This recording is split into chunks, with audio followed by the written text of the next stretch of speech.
Hello दोस्तों, स्वागत है आपका हमारे यूट्यूब चैनल जी क्लासेज में। आज हम प्राचीन इतिहास का चौथा पार्ट देखेंगे। तो आइए शुरू करते हैं। पहला प्रश्न, नवपाषाण कालीन स्थलों से किस रंग के मृत भांड प्राप्त हुए हैं? तो नवपाषाण कालीन स्थलों से पांडु रंग के मृत भांड प्राप्त हुए हैं। दूसरा प्रश्न है, हड़प्पा काल में किस रंग के मृत भांड प्राप्त हुए हैं? तो हड़प्पा काल में लाल रंग के मृत भांड प्राप्त हुए हैं। उत्तर वैदिक काल में किस रंग के मृत भांड प्राप्त हुए हैं? तो उत्तर वैदिक काल में चित्रित धूसर रंग के मृत भांड प्राप्त हुए हैं। चौथा प्रश्न है, मौर्य युग की पहचान किस रंग के मृत भांड से की जाती है? तो मौर्य युग की पहचान उत्तरी काली पालिश वाले रंग के मृत भांड से की जाती है। पांचवा प्रश्न है, बालखिल सूक्त किस वेद में शामिल है? तो बालखिल सूक्त ऋग्वेद में शामिल है। छठा प्रश्न है, बालखिल सूक्तों की संख्या कितनी है? तो बालखिल सूक्तों की संख्या 6। सातवां प्रश्न है, ऋग्वेद के कौन सा मंडल सर्वाधिक प्राचीन है? तो ऋग्वेद का दूसरा और 7वां मंडल सर्वाधिक प्राचीन। ऋग्वेद के किस मंडल को सोम मंडल कहा जाता है? तो ऋग्वेद के 9वें मंडल को सोम मंडल कहा जाता है। ऋग्वेद की कौन सी 2 शाखाएं मान्य हैं? ऋग्वेद की 2 शाखाएं शाकल एवं वाष्कल मान्य हैं। 10वां प्रश्न, दर्शन की अद्वैत धारा के विकास का आभास किससे होता है? तो दर्शन की अद्वैत धारा के विकास का आभास ऋग्वेद के 10वें मंडल में वर्णित पुरुष सूक्त से होता है। गायत्री मंत्र का उल्लेख किस वेद में है? तो गायत्री मंत्र का उल्लेख ऋग्वेद में है। यजुर्वेद में किसका उल्लेख किया गया है? यजुर्वेद में यज्ञों की विधियों का उल्लेख किया गया है। 13वां प्रश्न है, यजुर्वेद के मंत्रों का उच्चारण कौन करता है? तो यजुर्वेद के मंत्रों का उच्चारण अध्वर्यु नामक पुरोहित करता है। 14वां प्रश्न है, यजुर्वेद किस भाषा के रूप में लिखा गया है? तो यजुर्वेद गद्य एवं पद्य में लिखा गया है। यजुर्वेद कितने अध्यायों में बटा है? यजुर्वेद 40 अध्यायों में बटा है। यजुर्वेद के कितने भाग हैं? यजुर्वेद के 2 भाग, नंबर 1 कृष्ण यजुर्वेद एवं शुक्ल यजुर्वेद। 17वां है, कृष्ण यजुर्वेद की क्या विशेषता है? तो कृष्ण यजुर्वेद में मंत्रों के साथ गद्यात्मक व्याख्या मिलती है। 18वां है, शुक्ल युग के वेद की क्या विशेषताएं हैं? तो इसमें केवल मंत्रों का समावेश है, यानी शुक्ल यजुर्वेद में केवल मंत्रों का समावेश है।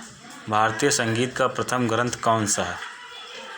भारतीय संगीत का प्रथम ग्रंथ सामवेद है। सामवेद की मुख्य शाखाएं कौन सी है? सामवेद की मुख्य शाखाएं कौथुम, रमणीय व जैमिनी है। अथर्ववेद की रचना किसके द्वारा की गई? अथर्ववेद की रचना अथर्वा ऋषि के द्वारा की गई। ब्राह्मण ग्रंथ किस रूप में लिखा गया है? ब्राह्मण ग्रंथ गद्य में लिखा गया है।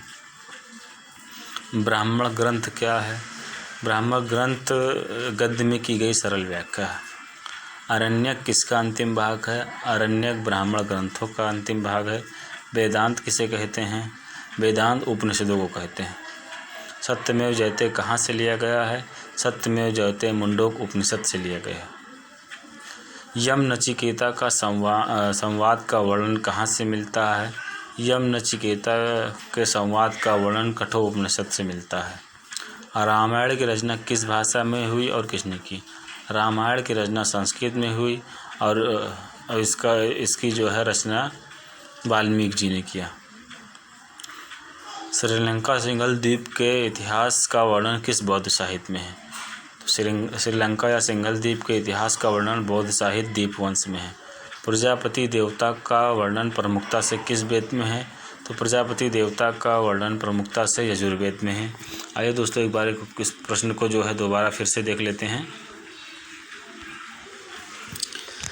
नवपाषाण कालीन स्थलों से किस रंग के मृत भांड प्राप्त हुए हैं?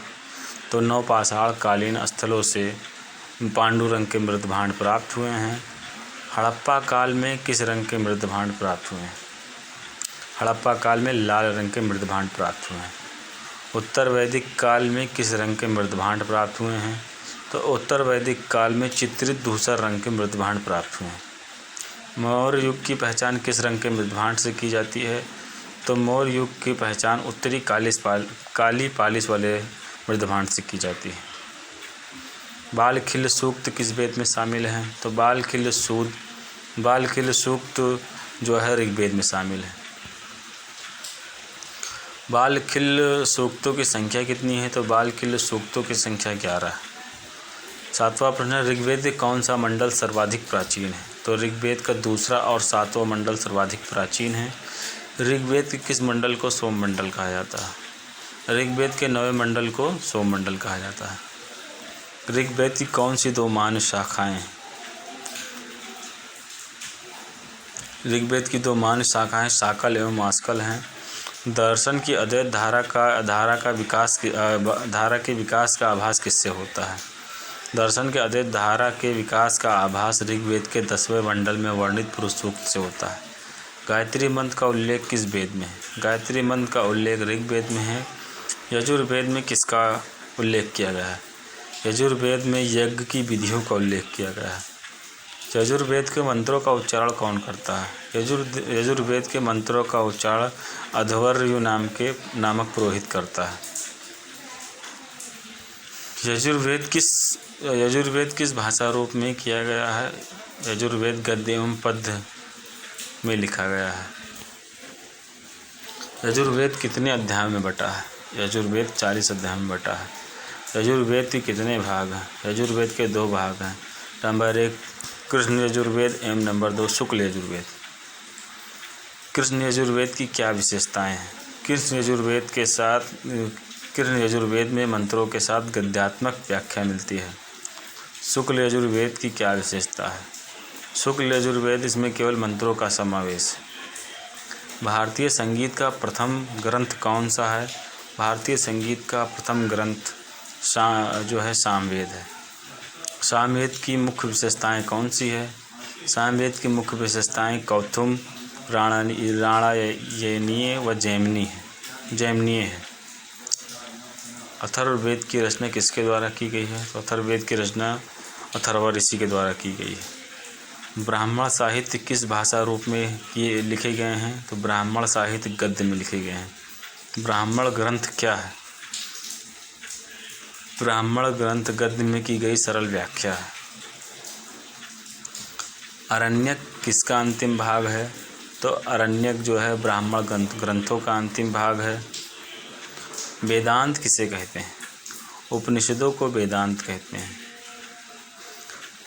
26वां सत्यमेव जयते कहाँ से लिया गया है? सत्यमेव जयते मुंडोक उपनिषद से लिया गया है।